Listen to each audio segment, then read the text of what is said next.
Hey guys, what's up? PizzaLovingNerd here. I've been wanting to invest in something lately, and I got an idea. How about I invest in something other people would never invest in, so that I get more money returned, and I can finally pay for these Swedish fish.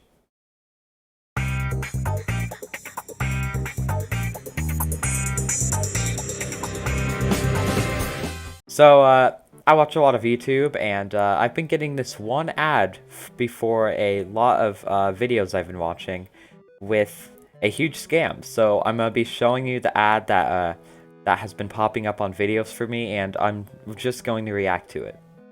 So this is the video right here. Maria brings her computer in. Hey guys, this is Chris again with Reliable Computer Repair. Today You are not very reliable. Say hi, Maria. Hi guys. Just brought her laptop in, and So this is just his spiel on for a little bit while he just introduces the Xtra-PC.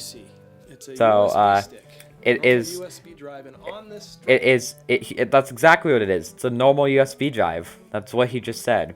a normal USB drive. And as a matter of fact, I own an identical USB drive. I'll get to that later. Drive is an entire operating system. And see how long it takes to boot. Here we go. So now it's obviously going to take quite a little bit to boot. So we'll just skip through this. Here we go.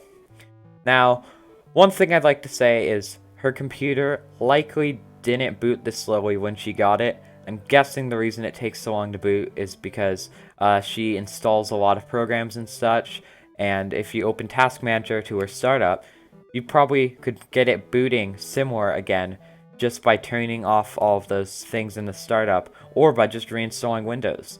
So that's what I would do in this situation. I'd reinstall Windows to get it back to faster speeds, and if that doesn't work, then install Linux. So let's keep going on. Wow. Hopefully you're still with He's acting so surprised. Find our USB port that we want to use.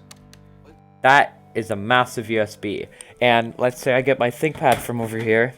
If you want to put it in like a laptop bag or something, and you stuck a USB this size into the ThinkPad, it could break the USB easily just when you move it around inside of a backpack or whatever, or a laptop bag.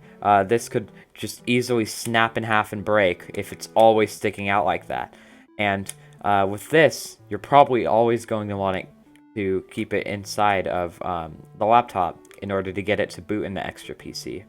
So it makes your laptop less portable, because then you have to carry two things around. That is a laptop and a USB, instead of just the laptop.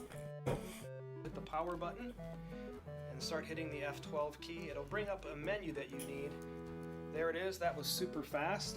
We're going to go ahead and take the down arrow to USB storage device and hit enter. Now, what this guy didn't do is he should have went into the BIOS and set the Xtra-PC to be the first thing to boot off of. That way you don't have to go into the BIOS screen every single time you want to boot your computer. So if he was it said earlier in the video he was a reliable computer repair guy, if he actually knew what he was doing, he would have went into the BIOS settings and set this to be the default, and not and he wouldn't have just hit F12 every time to boot into the computer. I'm going to go ahead and take the down arrow to USB storage device and hit enter. And then watch the magic.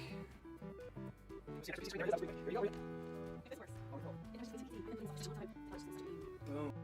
It took 26 seconds. Now, that's kind of standard for Linux.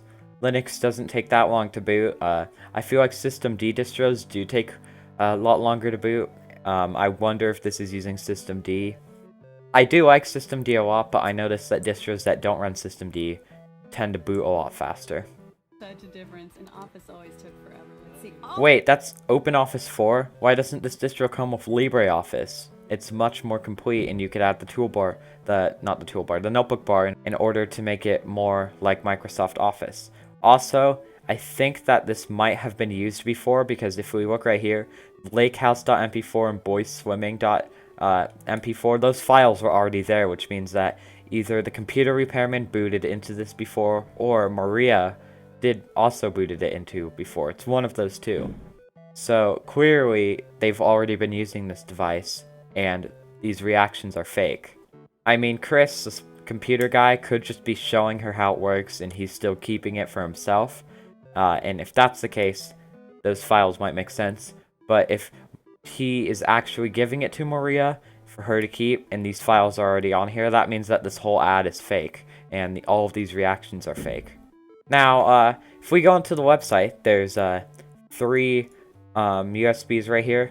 There's 2 right here. There's a $35 one with 16 gigs and only USB 2.0, a 32 gig one with also USB 2.0, and then we have a $80 64 gig one with USB 3.0. It also includes something called FileRes. I'm not sure what it does, but I'm sure it can be installed for free on pretty much any Linux distro. Now, I don't know much about the Xtra-PC Turbo or 16 or 32, but I do know that the Xtra-PC Pro, this is an identical USB stick that I'm holding right here to the Xtra-PC Pro. It's just a SanDisk Ultra USB 3.0 64 gig, and you can buy that for $10 on Amazon. As a matter of fact, Linus Tech Tips did a video on the Xtra-PC, and it's just a sticker over the Lenovo, or not the Lenovo, the SanDisk logos and stuff. And also, this looks very Photoshop, this screenshot. Like, if you look at it, it just looks like they just layered a logo over this USB. The thing is, it is very easy to put Linux onto a USB drive and take it with you. Switch to Linux did a video on it, I'll link it down in the description for you to watch it. My issue is they're charging $80 for $10 of a USB, plus software that probably takes them like 10 minutes to put onto the USB. They shouldn't be charging that much just for a USB of Linux, and that's before shipping, because if you're in the US it costs $8 for shipping, and if you're outside of the US it costs $13 for shipping. Anyone who recommends this needs to do more research. Now, I get why you'd want something like the Xtra-PC. If you want to put Linux on a computer but you don't want to overwrite the Windows hard drive, or you don't want to buy a new hard drive, or if you just want a portable operating system to go around with you that you can take with you, making a DIY Xtra-PC by putting Linux on a USB could be a good idea. Again, I'll have a video on how to do that below. But Xtra-PC, what they're doing is they're trying to take advantage of computer illiterate people who have a slow computer and don't want to buy a whole new one. They're trying to get them to buy a USB. They probably don't even know how to use a BIOS, so they will have probably a hard time getting into it. But the company knows that an elderly person or a computer illiterate person would pay $80 to get something like this. So even if this video gets popular enough, they're still going to be able to sell this to their target demographic, because a computer illiterate or elderly person isn't going to do research before buying it. They're going to see the YouTube ad that I saw earlier that I showed off.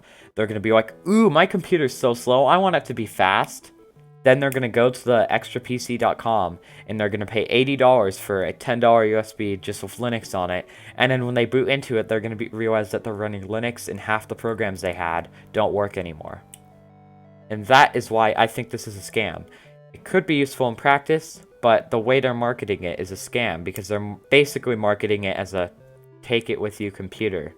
So, don't buy a Xtra-PC. I would not recommend this for the reasons I said earlier, and yeah. Anyways, thanks for watching this video. I hope you consider checking out my channel and other videos. And also thanks to Michelle Vantino and Sev Covet for being patrons on Patreon. It really helps me out, especially because I'm pretty young and I can't have a job yet. And if you are interested in donating, I have a Patreon link in the description below. Thank you.